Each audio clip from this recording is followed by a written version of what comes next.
Welcome to Conversations with Consequences, now on EWTN Radio. I'm your host, Ashley McGuire, and we are joined by our friend Joe Wilson, who we've spoken with before about a topic that I really love, which is movies.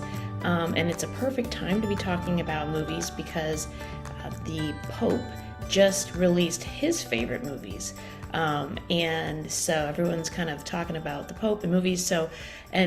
Joe has compiled, alongside with Cameron de la Fleur, a list of what they call the official list of 100 movies that every Catholic should see. So, Joe, welcome back to the show. Thank you for having me, Ashley. Great. Well, so let's jump right in and let's talk about the Pope's list. What was your reaction to that? I know mine was surprised by how short it was.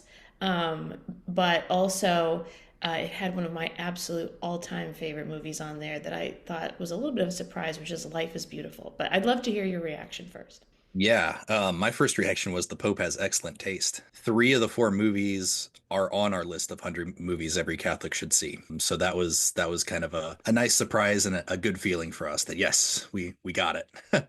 His four movies are It's a Wonderful Life, The Sound of Music, Life is Beautiful, and Ordinary People. And I think the four of them taken together, at first it seems like kind of a diverse group of films. You've got a classic from the 40s, you've got a musical, an Italian film about the Holocaust, and then Ordinary People is kind of this very small family drama set in the Pope's hometown, Chicago. Which one of the things we were joking about at our blog was we were wondering if the Blues Brothers was going to be on this list or not, but it was not. But the four of them seem pretty disparate, but actually, when you look at them a little bit more closely in the themes, there's a couple of things that really stick out that I think are really indicative of Leo's taste in story and also how he kind of sees the church, and it's really great. So the two things that stuck out to me were the beauty of a life well lived and the importance of family. It's a Wonderful Life is all about those two things, right? You've got this guy, Jimmy Stewart's character, George Bailey, who sort of sees the material success of his life kind of crumble in front of him and despairs about that. But he is shown by an angelic visitor that really his life has been incredibly well lived and it's impacted every member of his community. The Sound of Music shows the difference that Fraulein Maria can bring into this family by bringing this kind of joy and happiness and virtue into this family that's really been marked by grief. Life is Beautiful has the main character in that I forget Guido. Guido is his name, and he just brings also this kind of sort of holy joy and virtue into the life of his family, even under really terrible circumstances. I mean, he's a Jew living in fascist Italy and ultimately gets deported to a concentration camp. And then Ordinary People kind of shows sort of the lack of that, how there's this family that's sort of been skating by, living very materialistically, sort of self-centered lives, and this tragedy happens that forces them to kind of overcome that and to bring that virtue back into the center of their lives and to work together as a family and a community, and strive for something greater than themselves. And Ordinary People, actually, I had not seen before Pope Leo recommended. I watched it that same day, and it was really, really awesome. Well, that's so interesting because I'm the same. I had not seen or even heard of Ordinary People, and I was a big Robert Redford fan when I was a girl, so I was like, I gotta watch this. Haven't gotten to it yet, but it's top of my list. But I wrote a piece for our Substack about his movies, and one of the themes that you mentioned is exactly the one that I drew out, which was family, the centripetal Mhm. force of the family. I mean, really, it's the family as the protagonist, as led by a heroic man, a heroic Yes. father figure. And I was like, the Pope himself is a father. Mhm. And, I thought it was interesting that you have Captain Von Trapp, who's this very cosmopolitan, wealthy man, but then you have the other two male protagonists, George Bailey and Guido, and the word that came to my mind was ordinary people. Yes. I was like, what Yes. are you playing with us here, Pope Leo? No, but they're ordinary men who end up becoming very heroic figures to their families, to their communities.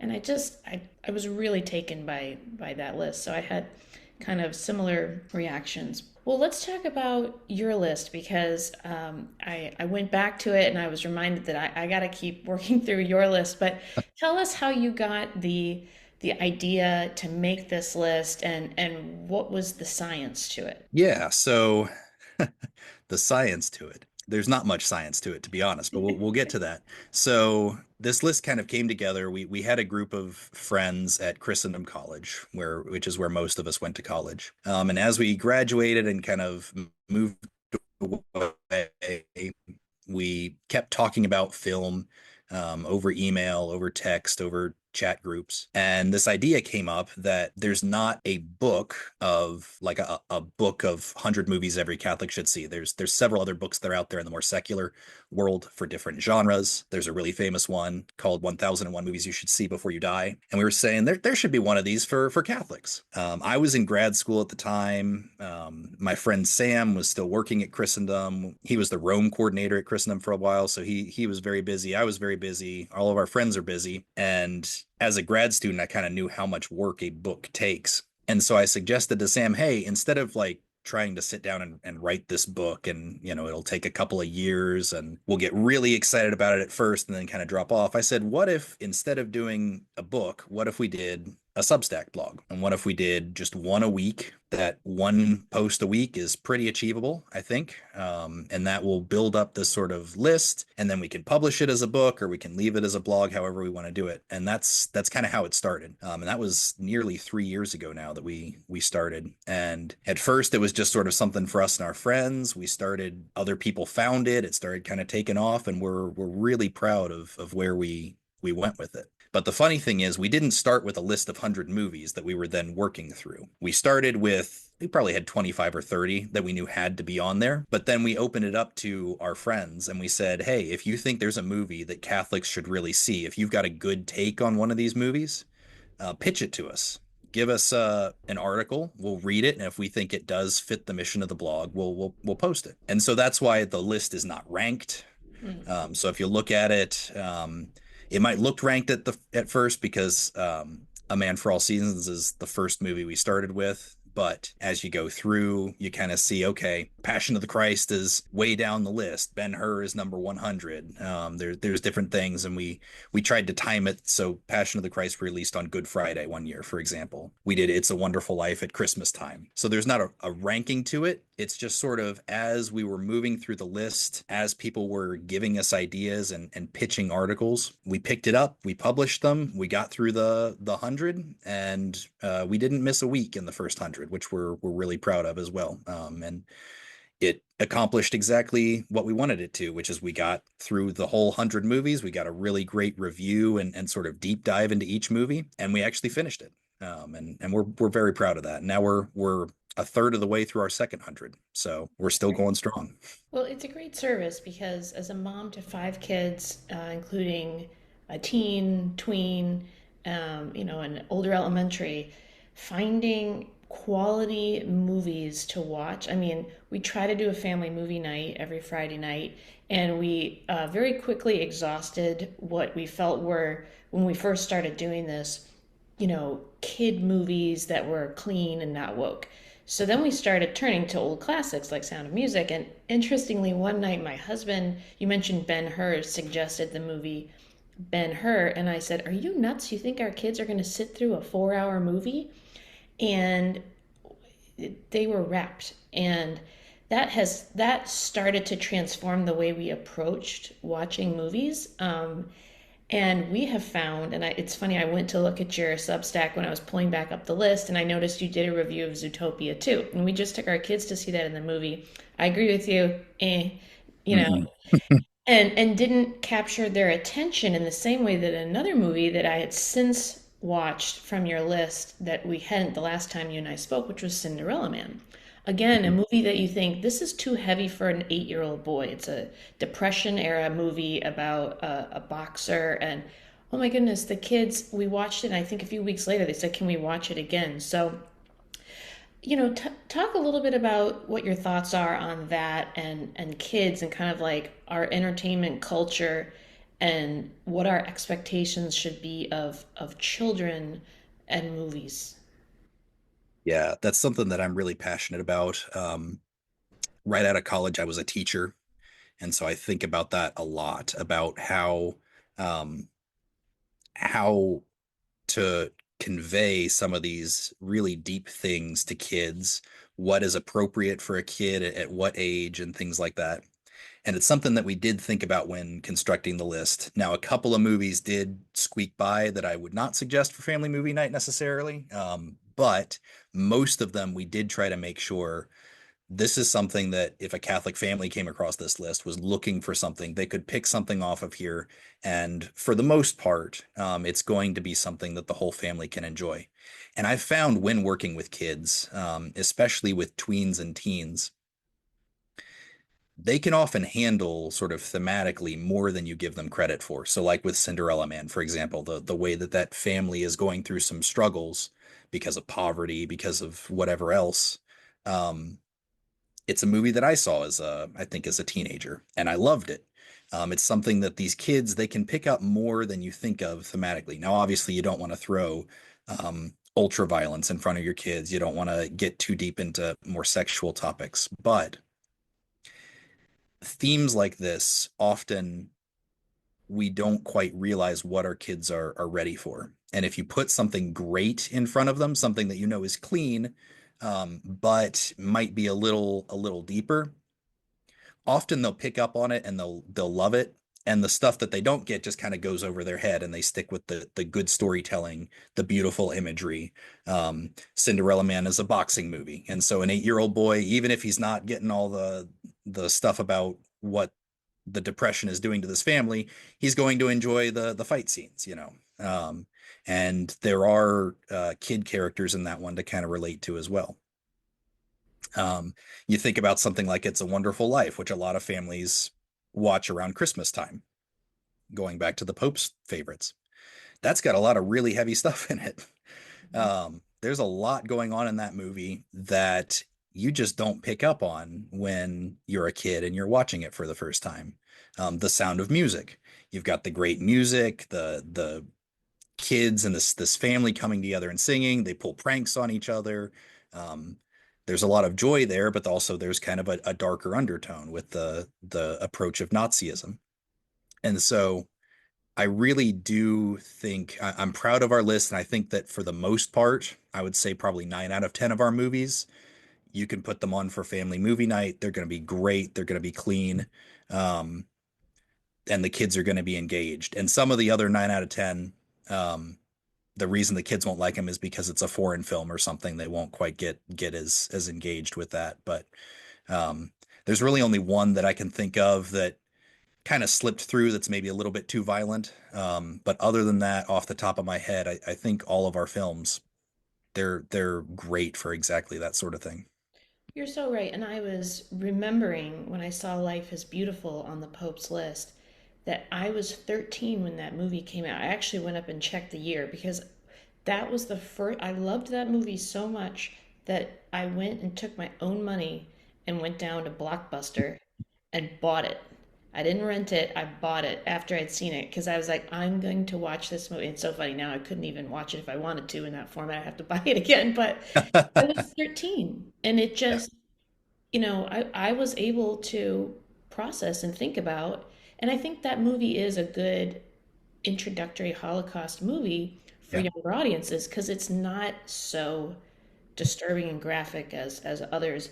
But one of the movies that we watched with our kids, to your point about what kids are ready for, was another long movie. After we watched Ben Hur, we're like, let's try another long movie. We watched Fiddler on the Roof, Mm-hmm. and that was the first time we ever had to have a conversation with the kids about anti-Semitism because they were confused. They were like, why don't the Russians like the Jews?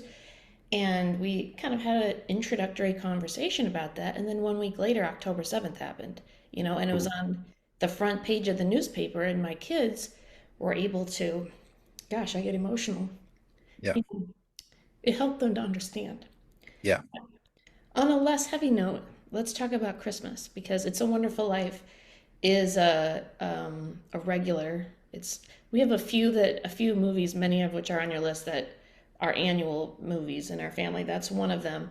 But what are some of your, even if they're not on this list, what are maybe your top five holiday picks? Mm.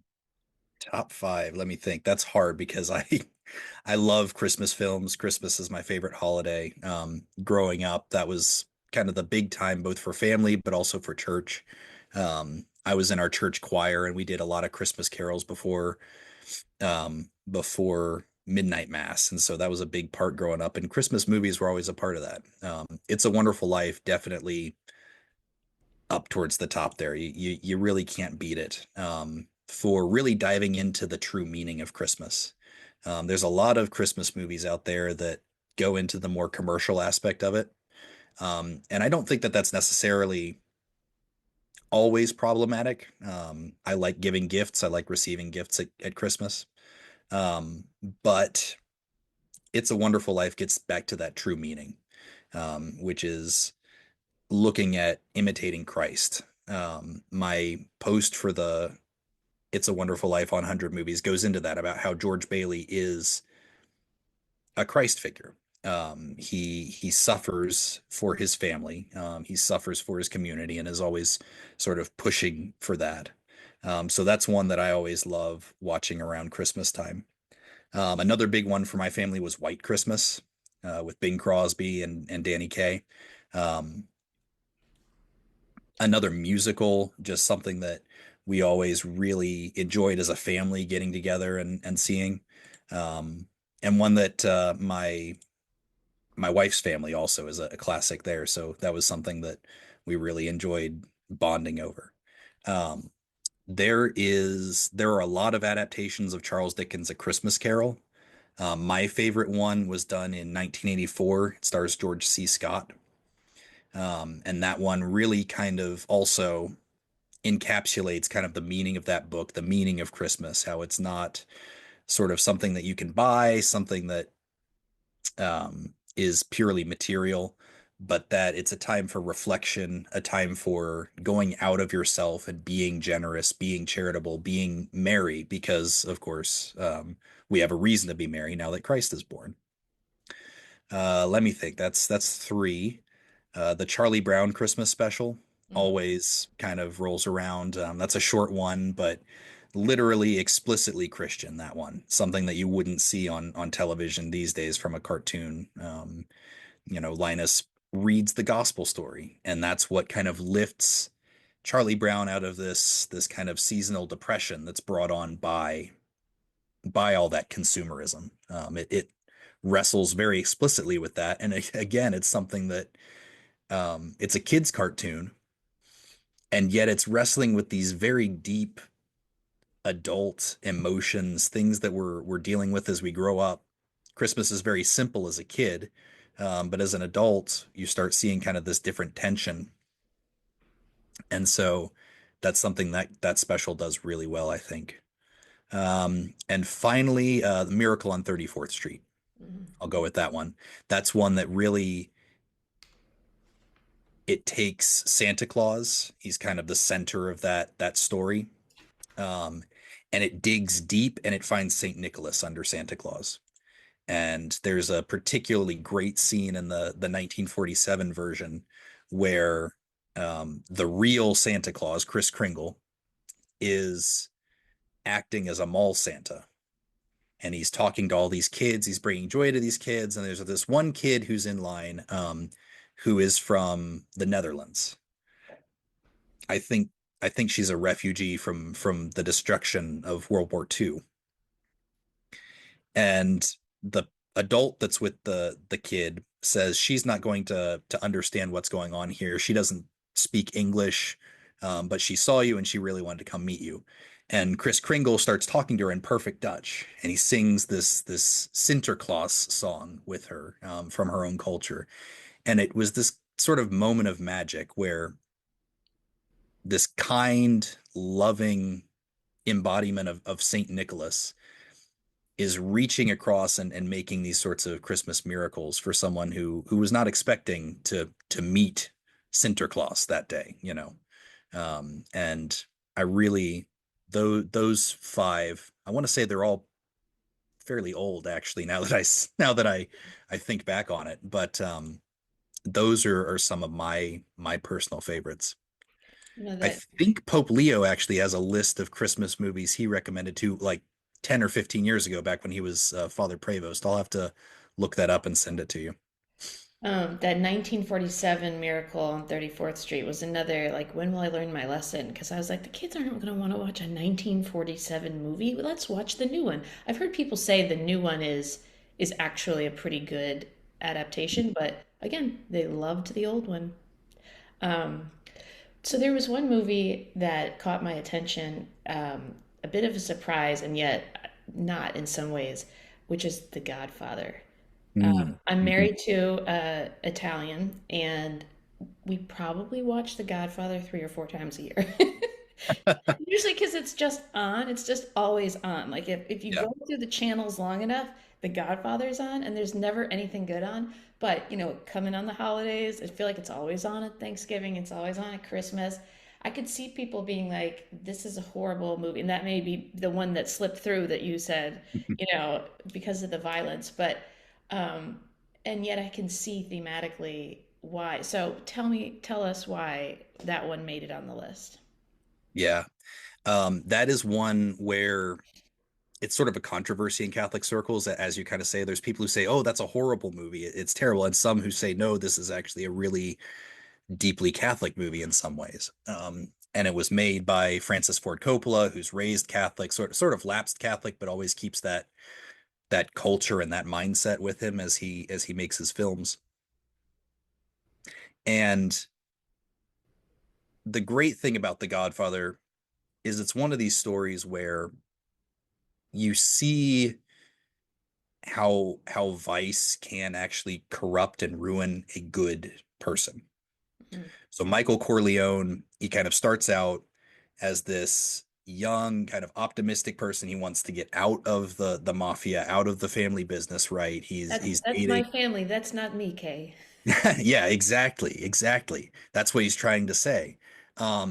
But due to different loyalties, different vices, and even a really good impulse, which is to stand up for his family, to be part of his family, to protect them and to help them. Um, he gets drawn into vicious action, and ultimately kind of breaks down into he becomes the Godfather character.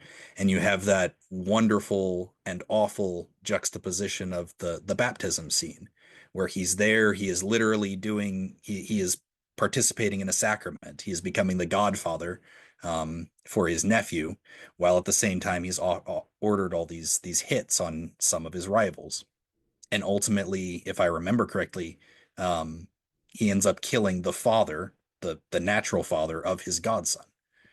Um, it's kind of this interesting look at what vice can do to a person, even through good intentions, noble thoughts, noble actions.